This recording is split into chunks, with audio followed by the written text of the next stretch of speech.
Welcome to This Explainer. Today, we're diving into something completely fascinating and honestly a little bit terrifying, the biological impact our mobile devices are having on our neurochemistry. Think of your brain's attention system like a curious, highly trainable little cat. Right now, our digital world is basically overwhelming it with a million different laser pointers. We aren't just going to talk about bad habits today. We're actually looking under the hood at the physical architecture of your mind to see how digital addiction literally reshapes your brain. But don't worry, we're also going to look at how we can leverage that exact same neuroscience to fight back and reclaim our focus. Let's kick things off with a number that absolutely blew my mind: 175. That is the number of times the average person picks up their phone every single day. And the wild part is, you probably don't even realize you're doing it half the time. It's become this automatic, almost compulsive behavior. It's kind of like taking a tiny sip of caffeine or a quick hit of a vape, just constantly, all day long. So, what does all that checking actually add up to? Well, it equates to an average of 5.5 hours spent staring at screens daily. And remember, that's just the average. Researchers have seen data points from some people clocking over 17 hours a day, especially during summer holidays. And frankly, anything over 3 hours a day means our brain chemistry is actively starting to struggle. And here is where it gets really wild. This perfectly illustrates the crisis we're facing. Our average attention span on a single screen has plummeted from 2.5 minutes back in 2004 down to a mere 47 seconds today. Just think about that for a second. We can barely get through a single paragraph or email before our brain, just like that distracted little cat spotting a bird out the window, starts frantically searching for the next piece of stimulation. We are quite literally losing our biological capacity to stay with one thought. So here's our roadmap for today's explainer. Number 1, the attention span crisis. Number 2, inside the dopamine factory. 3, multitasking and brain rot. 4, the willpower muscle. 5, the power of boredom. And finally, number 6, reclaiming your mind. All right, let's jump straight into part 1, the attention span crisis and the hidden cost of constant connection. You know how we all think we're these amazing multitasking masters? Yeah, well, neuroscience totally debunks that. Multitasking is basically an illusion, and it's driven by a constant fragmentation of our consciousness that actually costs us up to 40% of our productive time. Get this, on an average workday, we execute about 566 software switches. But every time you switch from, say, a spreadsheet to a group chat, your brain doesn't just instantly pivot. It takes about 22 minutes to fully refocus after an interruption. Researchers call this attention residue. Basically, a fragment of your cognition gets stuck on the previous task. That is exactly why you can feel completely mentally exhausted at the end of the day, even if you feel like you haven't really accomplished anything meaningful. Moving right along to section 2, inside the dopamine factory, and how tech hijacks our neurochemistry. Okay. To truly grasp why we literally cannot look away from our screens, we have to bust a massive misconception about how our brain's reward system works. For years, we've all been told that dopamine is the pleasure chemical. But actually, that's a myth.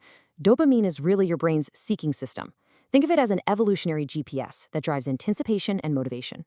Back in the day, it kept our ancestors alive by making them relentlessly seek out food and shelter. Today, it's that exact same primal survival mechanism that our phones are perfectly engineered to hijack. And believe me, tech companies know exactly what they're doing. They deliberately use something called variable ratio reinforcement. That is the exact psychological mechanic behind a casino slot machine.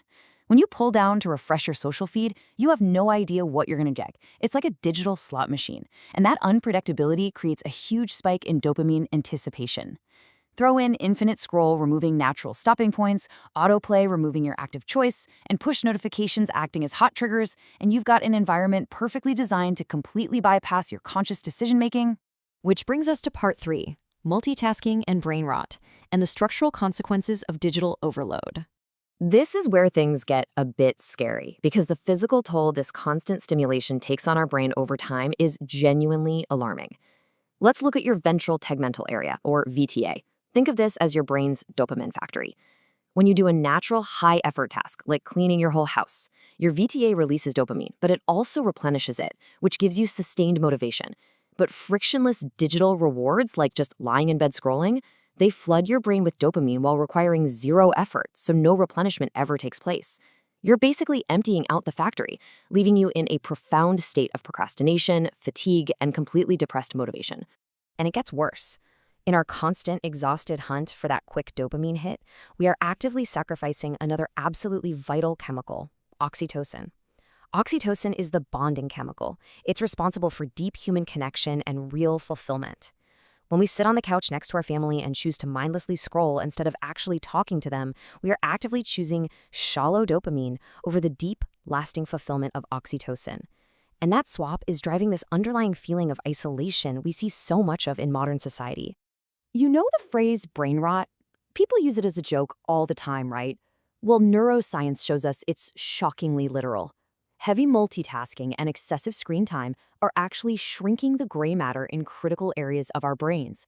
We're talking about the hippocampus, which stores your memories, the left insula, which regulates your emotions, and the temporal cortex, which handles your decision-making. We are outsourcing so much cognitive load to our devices that our brain's physical foundations for memory and emotional control are literally getting smaller. Okay, let's pivot to some good news in part 4, the willpower muscle and meeting the AMCC. Because yes, your brain is plastic, and you can absolutely build a defense against this. It starts with a specific part of your brain that acts as your biological willpower center. Meet the anterior mid-cingulate cortex, or the AMCC. Every single time you successfully resist an urge, like fighting that itch to check Instagram when you're supposed to be working, the AMC activates. And here is the truly incredible part.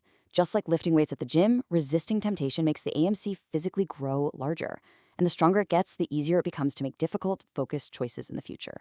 Next up, part 5, the power of boredom and reclaiming the wandering mind. Another critical tool we have is something modern society has practically trained us to avoid, just being bored. Our brains have two main networks that we have to keep in balance. The executive network is active when we're highly focused on a complex task, but we absolutely must balance that with the default mode network. This is what activates when we're doing nothing, when we're daydreaming or just staring out a train window. We tend to panic when we feel bored and instantly reach for our phones, but letting that default mode network kick in is totally vital for creative problem solving, deep reflection, and giving your brain the restorative rest it needs. Finally, part 6, reclaiming your mind with actionable strategies for focus. So how do we practically apply all this neuroscience? Relying on willpower alone against billion-dollar behavioral engineering is honestly a losing battle. We have to change our environment using reverse friction. Basically, make it physically harder and visually unappealing to mindlessly consume. First, delete the most addictive apps from your phone and force yourself to only use them on a desktop. Second, disable all non-essential push notifications right now. And third, switch your screen to grayscale mode. Taking away those bright, candy-like colors immediately stops triggering those automatic dopamine hits. Next, I highly recommend adopting the meals, bedroom, bathroom rule. You need to establish strict screen-free zones in your life. Absolutely no phones at the dinner table. Go buy an old-school alarm clock and keep your phone completely out of the bedroom. And please stop taking your device into the bathroom. By forcing yourself into these screen-free pockets of time, you're training your brain to tolerate stillness again and pushing it naturally into that restorative default mode network we just talked about. And when it's actually time to sit down and work, leverage the Pomodoro method. You set a timer for 25 minutes of intense single-tasking focus, and then you take a strict 5-minute break.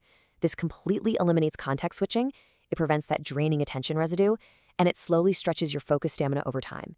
It's literally like training for a marathon, but for your brain's energy.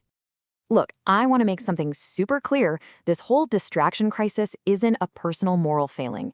You are up against massive psychological engineering that was literally designed to exploit your evolutionary wiring. But you do have the neuroplasticity to fight back, and your brain can heal. The goal here isn't digital abstinence. You don't need to throw your phone in a river. The goal is intentional use. You want technology to be a tool that you control rather than a compulsion that controls you and drains your dopamine factory. So as we wrap up this explainer, I want you to consider this for your own life. Are you going to let your devices dictate your brain chemistry, shrink your gray matter, and scatter your attention? Or will you take the difficult, conscious, but incredibly rewarding steps to reclaim your mind? Take a moment today to put the phone down, let your mind wander like a curious little cat, and decide who is really in control. Knowledge grows through sharing. What are your thoughts on today's topic? Let me know in the comments below. Don't forget to subscribe as we continue to grow together.